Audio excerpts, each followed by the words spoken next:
We've passed a fairly significant date. The 13th of December marked exactly 70 years since the death of Grace Gifford. And even if you don't know the ins or the outs of her life, you definitely know the song. It's absolutely heartbreaking, isn't it? It paints this tragic, romantic picture of a wedding in Kilmainham Gaol, hours before Joseph Plunkett is executed. But what if I told you that the real story is actually way darker than the song implies? Like, we often romanticize 1916. We turn it into statues and ballads. But when you dig into the actual historical records, the witness statements, the prison logs, the wedding wasn't really a wedding in the way that we think about it. It was a grim, hurried, administrative procedure carried out in the dark, and the tragedy didn't end when the shots were fired the next morning. Joseph Plunkett.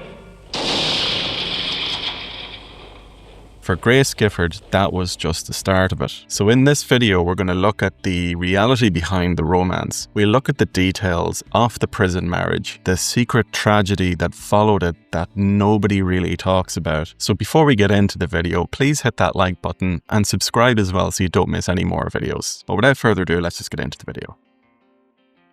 To understand why this wedding was so desperate, you have to look at Joseph Plunkett himself. In the song, he sounds like this strong, stoic hero, and he was a strategist. He was the director of military operations. But in reality, the man was dying on his feet long before he ever stepped into the GPO, the General Post Office. He had glandular tuberculosis. He spent years trying to recover in places like Italy and Egypt. By the time Easter week rolled around, he had just had surgery on his neck glands. He was literally commanding troops from a mattress in the GPO because he was just too weak to stand. So when we talk about this wedding, it wasn't just two young lovers caught in a war. It was a man who knew he was dying, either by something like the firing squad or tuberculosis itself, trying desperately to secure a future for Grace. And Grace, she came from a totally different world. She was raised from Rathmines, raised Protestant,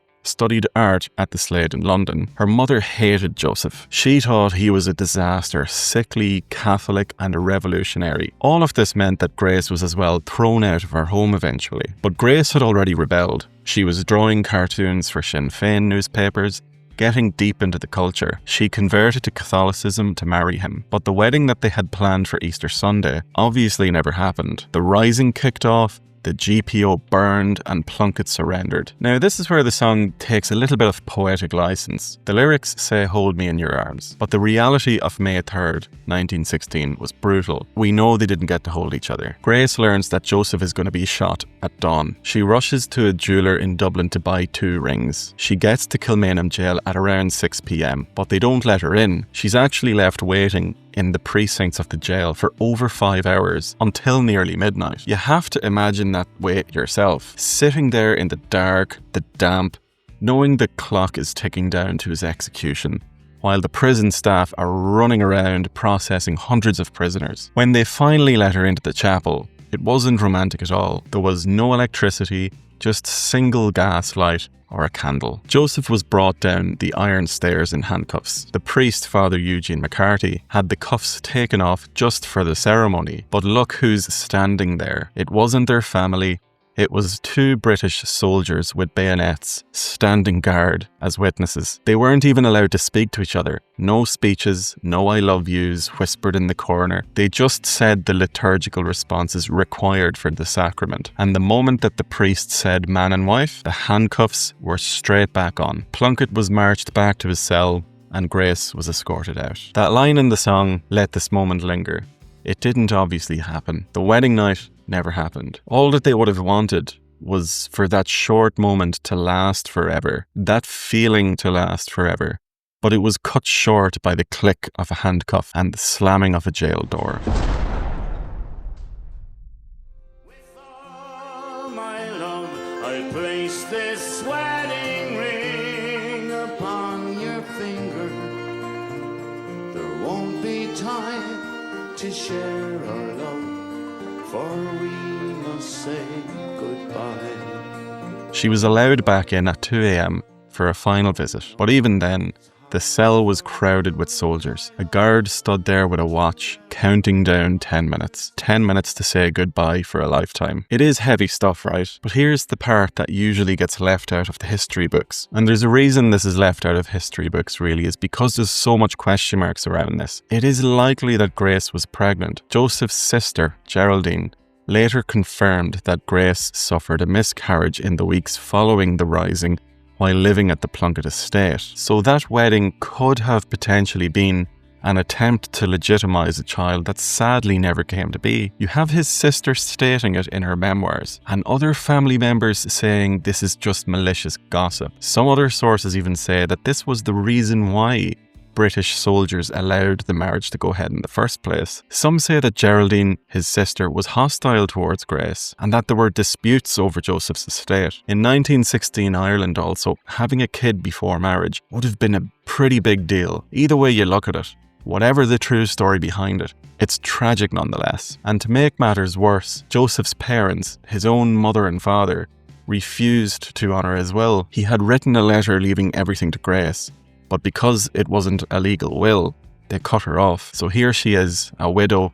She's potentially lost a baby, and she's penniless as well. But Grace didn't just fade away, and this is why I do love her story. She didn't just sit around being the tragic widow. During the Civil War in 1923, she took the anti-treaty side. The Free State government arrested her and threw her into, you guessed it, Kilmainham Gaol, the same building where she married Joseph and where he was executed. She spent 3 months in a cell there, and she even painted on the walls too. You can still see it today if you visit the Kilmainham Madonna. She painted the Virgin and Child on her cell wall. It's this haunting image, maybe reflecting her own loss, or maybe just finding comfort in faith. She survived it all. She worked as a cartoonist, she designed costumes for the Abbey Theatre, and she lived until 1955. She was a fighter. So knowing all that, let's have a little look at the song again. It was written in 1985 by Frank and Sean O'Mara. Sean actually went to the jail to read Plunkett's letters to nail the emotion of the song right. And to be fair to them, they really did nail that feeling, even if it was softened by the reality. When it's sung,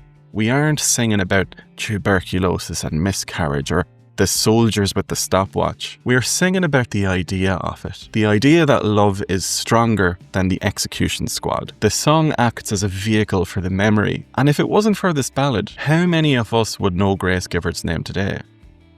I'd love to know what you think. Does knowing the gritty reality, the handcuffs, the soldiers, the potential miscarriage, change how you hear the song now? Does it make it harder to listen to? Or does it make you respect Grace even more for what she survived? Let me know your thoughts down in the comments below. And please, as well as that, don't forget to like the video and subscribe too if you don't want to miss any more videos like this. If you're also looking for some Irish music themed bits and pieces, like clothing, even canvases in various sizes for your wall, check out the shop. There's a ton there, and I'm constantly adding more as time goes on. And I'd also like to give a shout out to our channel members as always. Here's your names up on screen now. Thanks a million for your continued support. It means the absolute world to me. If you'd like to join them, hit that join button down below, or check out the links in the description for more information. But with that, I'm going to leave you all to it. Hope you all have a great Christmas. All the best. Slán go fóill. Cheers.